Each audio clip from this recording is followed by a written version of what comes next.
Hey guys, this is me Mayank और आज मैं बताने वाला हूँ how how we can import PNG और JPEG into our Animate CC. कई बार ऐसा होता है कि जब हमें एनिमेट करना रहता है तो हमें ड्रॉ किए हुए फाइल्स होते हैं, जैसे कि कुछ आप ड्रॉ किए हो बैकग्राउंड या फिर कोई ऑब्जेक्ट आप ड्रॉ करके रखे हो तो उसको एनिमेशन में यूज़ करना रहता है। तो आप जेपैग और या पीएनजी जनरली आप इंपोर्ट करते हैं, तो वो कैसे इसमें करते हैं? इसके दो तरीके हैं। एक तो आप लाइब्रेरी में भी इसको इंपोर्ट कर सकते हैं, या आप डायरेक्ट इस पे ड्रैग एंड ड्रॉप भी कर सकते हैं, या इंपोर्ट करके डायरेक्ट स्टेज में भी ला सकते हैं। तो मैं सबसे पहले लाइब्रेरी बताऊंगा, क्योंकि लाइब्रेरी में आप इंपोर्ट करते हैं तो वो क्या होता है, इजी रहता है कि आप उस लाइब्रेरी में से निकाल के आप इसको स्टेज में यूज़ कर सकते हैं। तो इसका एक और फ़ायदा ये भी रहता है कि आप कोडिंग्स अगर आप करते हैं, इसमें जो एक्शन स्क्रिप्ट होता है उसमें जब आप कोडिंग्स करते हैं तो आप कोई कमांड देने के लिए आप डायरेक्ट लाइब्रेरी से लिंक करते हैं उस फाइल के नेम के साथ, तो वो उसमें यूज़ होता है। और अगर आपको सिर्फ एनिमेशन करना है तो आप नॉर्मली ड्रैग एंड ड्रॉप करके भी आप इसमें इंपोर्ट कर सकते हैं सिर्फ पीएनजी या जेपेग फाइल को। तो मैं सबसे पहले बताऊंगा लाइब्रेरी में कैसे इंपोर्ट करते हैं। मैं एक पीएनजी बना के रखा हूँ, उसमें यहाँ आप फाइल में आके इंपोर्ट इंपोर्ट में आपको दो मिलेंगे, import to stage, import to library. तो आप पहले मैं लाइब्रेरी का बताता हूँ। इंपोर्ट टू लाइब्रेरी मैंने इसे डेस्कटॉप में रखा था, तो ये है मेरा ball. Open, okay, I think हो गया लोड। तो अब सीधा यहाँ जाके पहले तो विंडोज़ में चेक करना कि लाइब्रेरी कहाँ है। कंट्रोल एल इसका शॉर्टकट है। ये आ गया हमारा लाइब्रेरी। लाइब्रेरी है। अब यहाँ नीचे में देखोगे आप लोग, नेम में ये रखा हुआ है, तो आप लाइब्रेरी से डायरेक्ट यहाँ से ड्रैग कर सकते हैं। तो ये एक मेथड है। दूसरा मेथड है, आप नॉर्मली यहाँ जाके फाइल में इंपोर्ट टू स्टेज में करने से क्या होता है, ये सीधा आपको कर दिया। अच्छा, यहाँ बस ये एक नोटिफिकेशन बताया, तो इसके बारे में मैं बताता हूँ। ये होता क्या है कि पहले तो फर्स्ट ऑफ ऑल ये बोल क्या रहा है, वन और more library items already exist in the document, don't replace existing item और रिप्लेस एग्जिस्टिंग आइटम्स।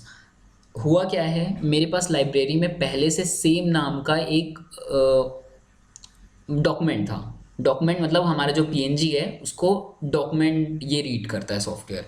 तो वो सेम नाम का एक और फाइल जब हम इस सीन में डालेंगे या इस प्रोजेक्ट में डालेंगे, तो वो क्या करता है कि वो उसके साथ मैच हो रहा है, वो ऑटोमेटिकली भी कई बार उसको ले लेता है कि ये साथ में है। यहाँ ये फर्स्ट वाला ऑप्शन ये पूछ रहा है कि आप इस वाले जो ये वाला जो डॉक्यूमेंट आप डाले हो सेम नाम का, उसको आप उसको भी रखना चाहते हो, इसको भी रखना चाहते हो, कि वो जो पहले सेम नाम का और है उसको भी रखना चाहते हो, तो ये दोनों को रख लेगा। अब और या तो फिर सेकंड ऑप्शन में पूछा है कि आप रिप्लेस करना चाहते हो। इसको रिप्लेस करने का मतलब वो जो पिछला वाला है वो डिलीट हो जाएगा और आपको चाहिए ये वाला आप इंपोर्ट किया वो उसके साथ मर्ज हो जाएगा। तो यहाँ दो ऑप्शन, तो मैं रिप्लेस ही कर देता हूँ। डबल रख के क्या करूँगा, तो लाइब्रेरी में यहाँ देखोगे वही ही है सेम, तो यहाँ ये है। अब मैं इसके आगे बताता हूँ कि अगर बाई चांस मेरे पास ये बॉल है तो इसको हम कैसे एनिमेशन में यूज़ कर सकते हैं, किसी भी ऑब्जेक्ट को, मतलब तो ऐसे। तो ये यहाँ अगर आपको लगेगा कि ये जैसे सेलेक्ट नहीं हो रहा है, मतलब लाइक आपको छोटा करना है इसको, तो आप कैसे करेंगे? तो इसका ये दो मेथड है वैसे तो। एक हार्ड मतलब लेंथी प्रोसेस है, वो यहाँ से आप नॉर्मली प्रॉपर्टीज़ में जाके देन इसका यहाँ जाके जो लिंक वाला बटन है, अगर आप इसको लॉक कर देंगे तो अगर मैं यहाँ पास से सीधा इसको ड्रैग करूँगा तो ये इक्वली सेम रेशियो में ये छोटा होते जाएगा ये। और अगर इसको आप ऐसा नहीं करना चाहते, ये थोड़ा सा लेंदी था, तो सिंपल यहाँ जाके अपना फ्री ट्रांसफॉर्म टूल लेना, उसके बाद फिर इसको ऐसे ड्रैग शिफ्ट दबा के प्रेस करके करोगे तो ये इक्वली ट्रांसफॉर्म होगा। तो यहाँ तक हमारा कंप्लीट हो गया है, एक बॉल आ चुका है लाइब्रेरी में भी और स्टेज में भी। तो अब हम इसे एनिमेट करते हैं। अगर जिसको नहीं पता है कि एनिमेशन कैसे करना है, तो इसका मैं फ्रेम बाय फ्रेम एनिमेशन में पहले वाले पार्ट में बता चुका हूँ, तो आप लोग पिछला वाला पार्ट भी चेक कर सकते हैं। मोशन, आप मोशन ट्विन भी डाल सकते हैं, क्लासिक ट्विन भी डाल सकते हैं।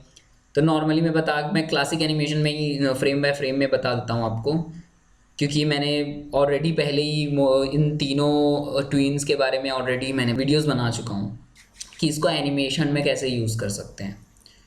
तो स्टार्ट करता हूँ मैं यहाँ से, टाइमलाइन में जाते हैं। सबसे पहले मुझे जैसे 30th फ्रेम तक चाहिए मुझे, तो मैं 30th फ्रेम में जाके पहले एक की फ्रेम लगाऊंगा जिसमें बॉल मुझे इसी पोजीशन में चाहिए। मैं चेंज करता हूँ पोजीशन पहले यहाँ।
ये एक रफ एनिमेशन था, आप कैसे पीएनजी या जेपैग को आप यूज़ कर सकते हैं एनिमेशन में।